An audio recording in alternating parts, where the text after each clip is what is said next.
Guys মই আনি নতুন ভিডিঅ'ত আপোনালোকক স্বাগতম জনাইছোঁ। আজি ধান আনিব গৈ আছোঁ।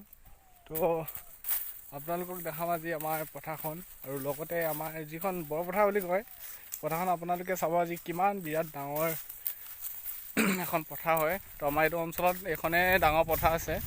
তো আপোনালোকক আজি পথাৰখন দেখাম, কি সুন্দৰ এটা পৰিৱেশ। পথাৰখনৰ আমাৰ ঘৰৰ ওচৰৰ কাষেদি এখন নদী বৈ গৈছে, তো নদীখন দেখাম। এয়া চাওক নদীখন আপোনালোকৰ মই পাইছোঁ আহি পিনে নদীখন চাওক কি সুন্দৰ, নিখুঁত কি সুন্দৰভাৱে বৈছে।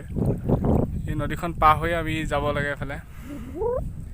এইখন এফালে পৰা নদী আহিছে, আপোনাৰ এইফালৰ এখন আহিছে, এখন গাহৰিজান বুলি কয়, এইফালৰ পৰা আহিছে, আপোনাৰ পাহাৰৰ ফালৰ পৰা আহিছে, এইটো চাইডে বৈ গৈছে। আপোনাৰ কি সুন্দৰকৈ বৈ গৈছে চাওক। এই নদীখন পাৰ হৈ আমি যাব লাগে। এইবিলাক বালি কি সুন্দৰ, কি সুন্দৰ এটা পৰিৱেশ।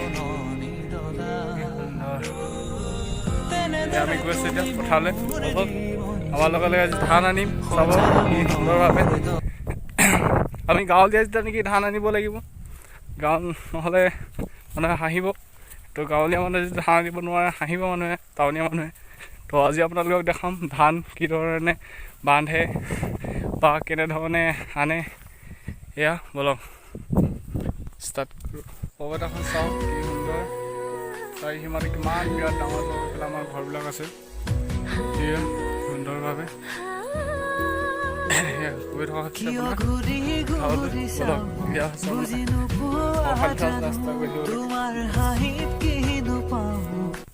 হৈছে আপোনালোকে ধান বান্ধি আছে। এয়া ধান বান্ধি আছে, কি ধৰণে বান্ধে আপোনালোকক দেখাইছোঁ। এনে মুঠিবিলাক গোটাই কিনে আপোনাৰ ইয়াত এনেকৈ বন্ধা হয়। তো চাৰিঠকৈ বন্ধা হয় এইবিলাক। আমি জেনেৰেলি নৰ্মেল 4 হয়। তো কোনোবাই যদি 500 নিব পাৰে নিব পাৰে। এই বান্ধা আছে, কি ধৰণে মানে বান্ধে চাই লওক আপোনালোকে। টঙালাত এনেকৈ ধৰণে হেৰি কৰিলে পকাই পিনে এইফালে এনেকৈ দিব লাগে, টানি দিব লাগে। এনেকৈ টানি কিনে আপোনাৰ এডাল এনেকৈ পকাই দিব লাগে। পকাৰ পিছত আপোনাৰ এইডাল এনেকৈ সোমোৱাই দিলে এইটো আপোনাৰ ধান আনি আছে। দেখিছে আপোনালোকে কি ধৰণে ধান আনিছে, সৰু সৰু ল'ৰা ধান আনে এনেকৈ। এয়া ধান আনিছে, এইবিলাক ধান এনেকৈ ধৰণে আনে। মই ধান ফালো গৈ আছোঁ। ধান 400কৈ দিছোঁ মানে।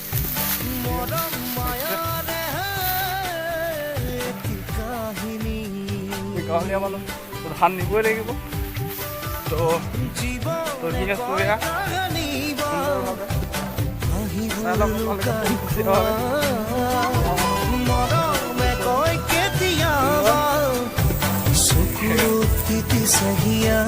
ধান অনা দেখিছে জানো? এয়া চাওক আপোনালোকে আজি বোকাখুৱে ধান আনিছে। এয়া বোকাখু ভাইক পিছত গৈ আছে। এয়া দেখিছে আপোনালোকে কি মস্ত এচাত বোকাখু আজি আমাৰ এই দিঠকত নামি আহিলে বোকাখু। এয়া দেখিছে